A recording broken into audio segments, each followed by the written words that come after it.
Hello students and welcome to the lecture. So students, here you can see that basically we are going to start the discussion over the Panchayati Raj. Okay, like what do we mean by the Panchayati Raj? What is the Panchayati Raj in action? And these are the topics we have scheduled for the discussion under this particular series. Like we are going to start with the basic introduction, thereafter the evolution of the Panchayati Raj, the 73rd Amendment Act of 1992, compulsory and voluntary provisions, PASA Act of 1996, finances of Panchayati Raj, reasons for ineffective performance. Okay, like these are the topics we have scheduled for the discussion under this particular series. So let's start with the introduction part. The term Panchayati Raj in India basically signifies a system of rural local self-government. It has been established in all of the state by the acts of the state legislatures to build democracy at the grassroots levels. It is entrusted with the rural development, was constitutionalized through the 73rd Constitutional Amendment Act 1992. So that is just a formal introduction. It was not an explanatory introduction. So let me give you the explanatory introduction about this. So let's start with the division of government levels in India.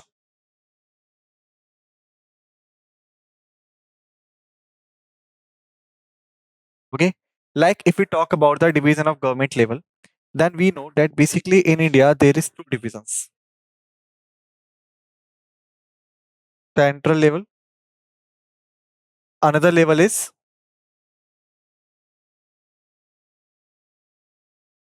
state level.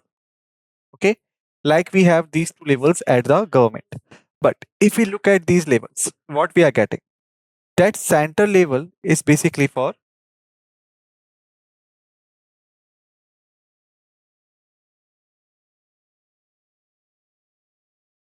all over India. Okay, and the state level for any respective state. Okay, so if we look at the governing level of all these levels, what we are getting, that basically they are having the hot coverage but not ground coverage. What does it mean? It means that basically at national level they are looking after national, state level they are looking after state issues, but the main thing is that what about the local issues, like the issues locals are facing at the ground level, which government is going to look after them? That's the main thing. Okay, and to address that particular issue, what happened, that basically in India there was a idea that we should implement the local government system. Okay, and the local government basically we call this as a Panchayati Raj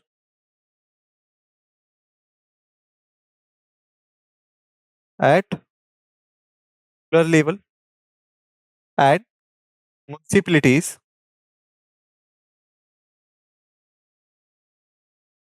at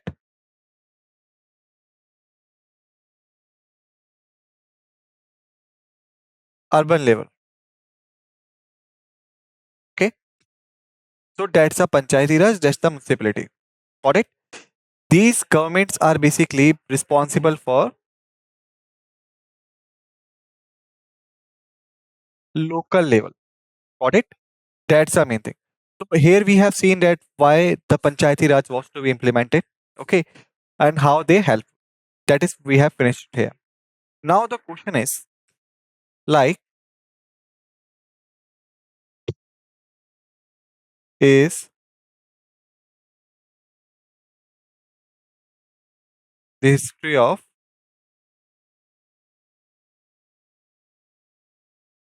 Panchayati Raj. Like what is the history of Panchayati Raj?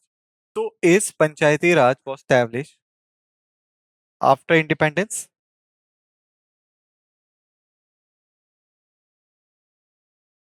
If not, then it was established before independence? And if it was already established before independence, then what happened with the Panchayati Raj that we have to uh, establish it again? So basically, if we want to look at these levels and we want to understand this, then I think that we should first clear the basic history of the Panchayati Raj before go ahead, because then only you will be able to grasp the concept in the proper form. Okay. So basically, if we try to look at the Panchayati level, okay. So let's go to the medieval history.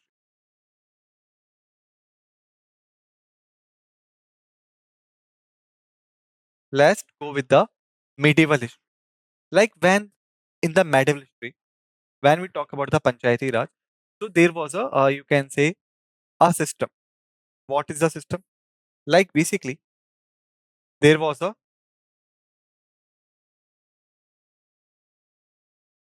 uh, king or queen at the top. Thereafter, the you can say there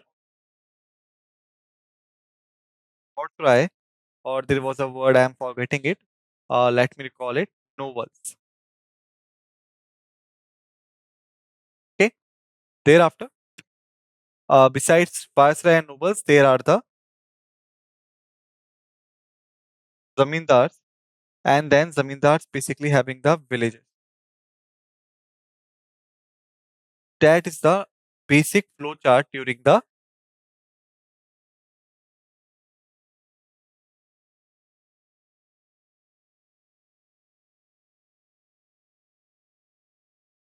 medieval India. Royals at the top, then the viceroy, the nobles, then the zamindars, then the villages. So if we look at it, then villages are basically the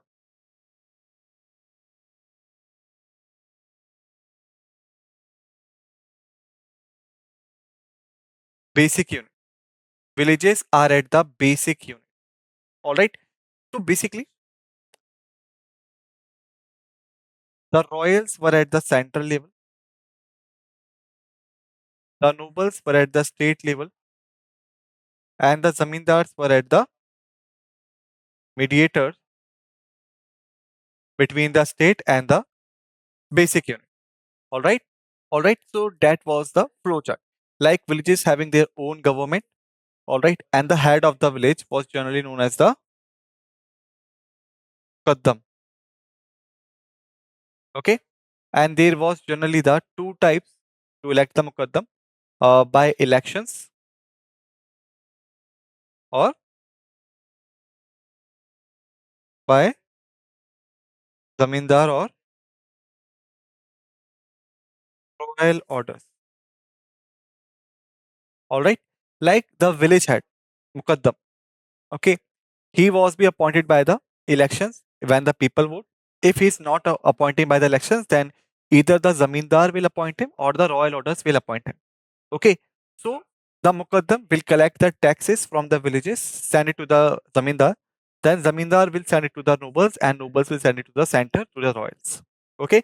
And basically, whatsoever the problems the village is facing, the panchayat headed by the sarpanch or the mukaddams will be discussed there.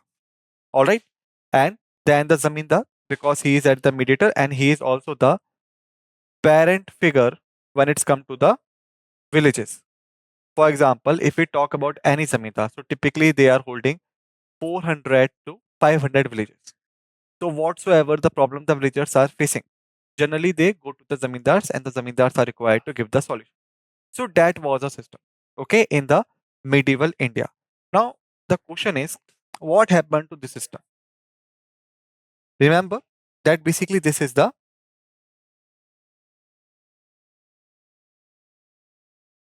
agrarian society when the agriculture was on the top. All right. Then what happened? Now come to the modern India during the British time.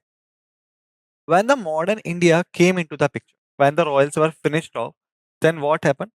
That basically this new chart was formed. Like British government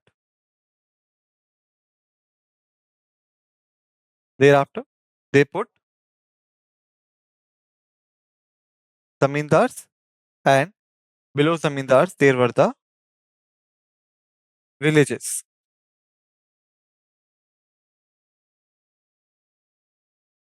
Got it?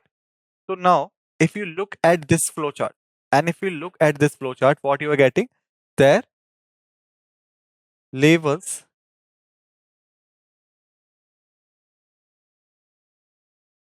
levels of governance were shortening. Levels of governance were shortening. Okay, but why the British did this?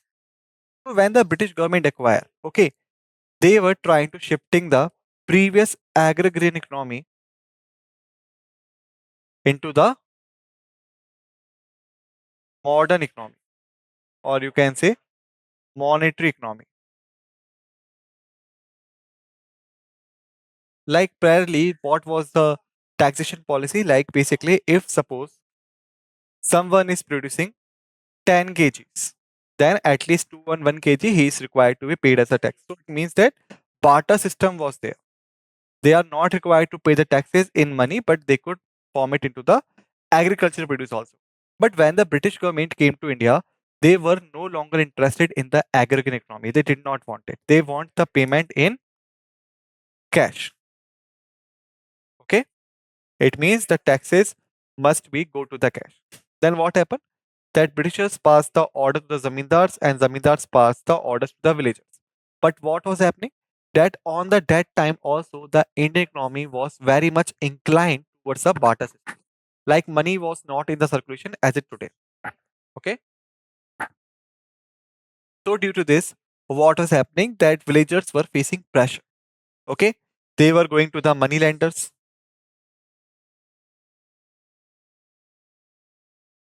or also known as sahukars. All right. And what were sahukars doing?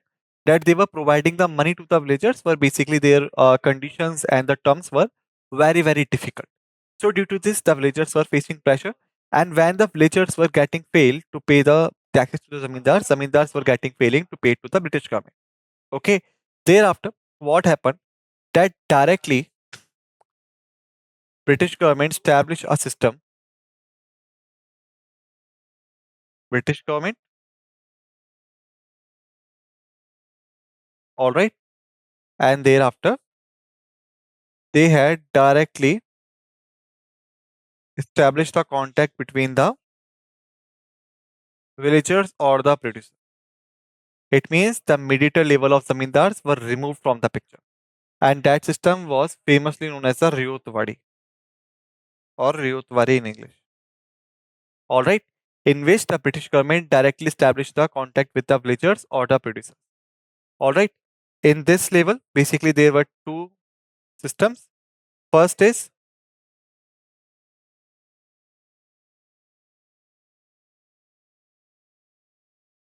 permanent settlement, which means that the taxes were fixed, and second one was Mahalwadi system, in which basically the taxes were depend upon the assessment of the village. Okay, but Ryotwadi they had established the direct control with the villagers or the producers. Okay, so that is the shift.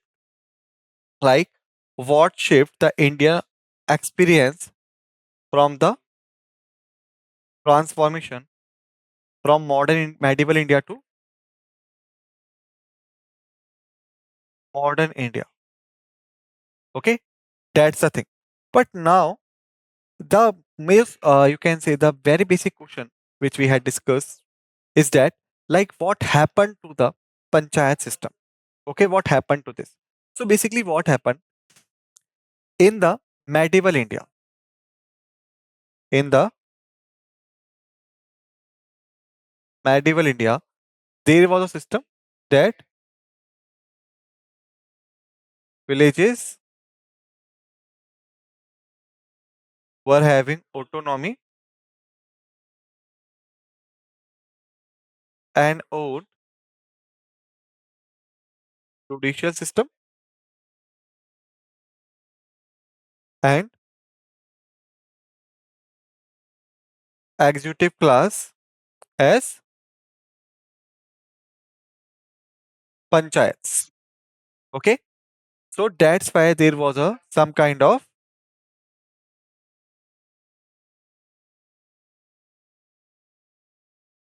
decentralization. Like, however, the royals were there, however, the states were there, but still they were not so much interfering into the villages matters. All right, like villages were having the autonomy and they having their own judicial and executive class as panchayat. Okay, but whenever we come to the modern India,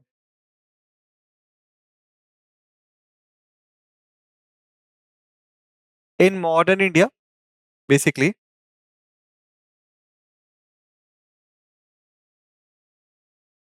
villages were not having autonomy and required to work as per the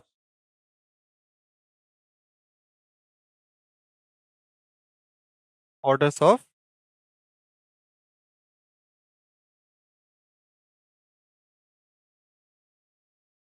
British government.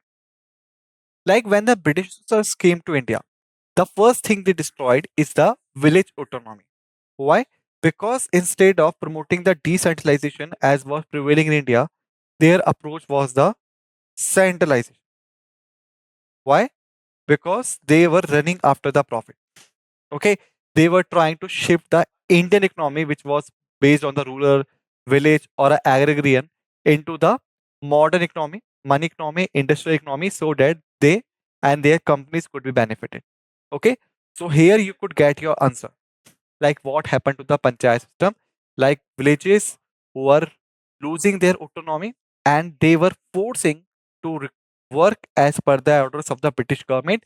It means the system which was established during the medieval India, okay, basic units, then this and that, and they had the autonomy that was completely vanished. Okay, and the Britishers had acquired the entire control. Like even after the independence, okay, even after the independence, Panchayat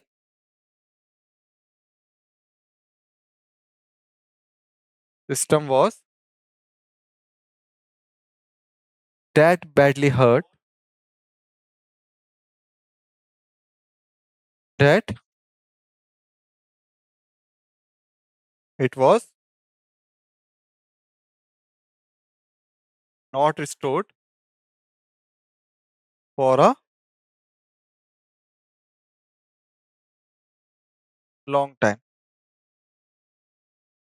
Okay, like Panchayat system was that badly hurt by the Britishers that it was not restored for a long time. Okay, it took a very long time to be restored as per the standards. There were two reasons also. Like if we talk about this one, so that system is nowadays changed. There is no longer royals, there is no longer Varsai the nobles, there is no longer zamindars as they were in the medieval India. All right, so the things were getting changed after the independence. So basically, we required a time to restore the panchayat system, which used to be in India during the medieval history, okay, and that was destroyed by the Britishers, okay, like how the Panchayat Raj could be restored in the proper sense in the modern times. So that was our aim, and due to this, Panchayat system required a long time for its restoration, okay. So I hope that the history of the Panchayati Raj is very much clear to you because in these slides I have told you each and everything which is important regarding this, like how it was the system in our country, how the Britishers impacted it, and why they destroyed the system. Okay, now come to the evolution of the Panchayati Raj, like how the Panchayati Raj evolved in India. So basically, there were various committees. Like first one is the Balwant Mehta committee. Now, this is very important thing which we are going to discuss. Like committees are generally asked in the examination, like which committee was there, which promoted this and that, and even their chronological order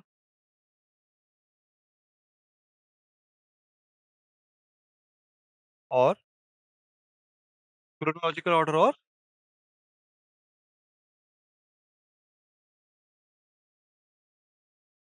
their sequence is important, like in which chronological order or sequence they were established. That is an important thing. Okay. So first committee was the Balwant Rai Mehta committee. Okay. That was basically established in January 1957. The government of India appointed the committee to examine the working of the committee development program, which was started in 1952. Thereafter, the National Extension Services, which were started in the 1953, and to suggest the measures for the better working. The chairman of this committee was Balwant Rai G. Mehta. That's why it is known as the Balwant Rai Mehta Committee. So first thing you are required to know the year. The second thing you are required to know the reason. Like the Community Development Program 1952, National Extension Services 1953. All right. And who was the chairman of it? The committee submitted its report in November 1957, almost after the 11th month, and recommended the establishment of a scheme which was known as the democratic decentralization. It means that basically the committee was in the favor. Like if we really want to bring the some kind of, you can say, the local betterment, development, and whatsoever. So basically, he suggested that at local level we are required to give the decentralization, which ultimately came to be known as the Panchayati Raj. Remember, when we talk about the Balwant Rai Mehta committee, so they did not say that we should establish the Panchayati Raj. They advocated the establishment of democratic decentralization. Later, this democratic decentralization was identified as a Panchayati Raj. Okay, and the specific recommendations made by it are as follows. The first thing they suggested is the establishment of a three-tier Panchayati Raj system. It means that there must be three levels in the Panchayati Raj. First level is the Gram Panchayat, which will be at the village level. Panchayat Samiti at the block level, and Jila Parishad at the district level. Okay. These tiers should be organically linked through a device of indirect elections. Okay. Thereafter, the village panchayat should be constituted with directly elected representative, whereas the panchayat samiti and the Jila Parishad should be constituted with indirectly elected members.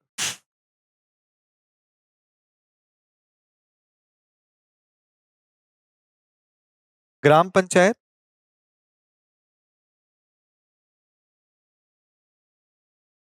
direct elections.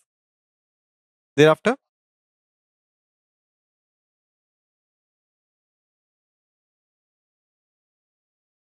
Panchayat Samiti,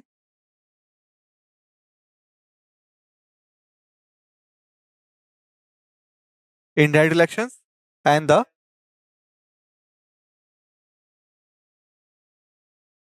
Jila Parishad,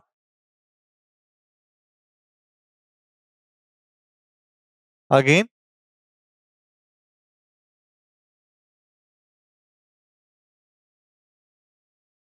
indirect elections. Okay. All planning and the development activities should be entrusted to these bodies at the local level. Thereafter, the Panchayat Samiti should be the executive body while the Jila Parishad should be the advisory body. Okay. Coordinating and supervisory body. The district collector should be the chairman of the Jila Parishad.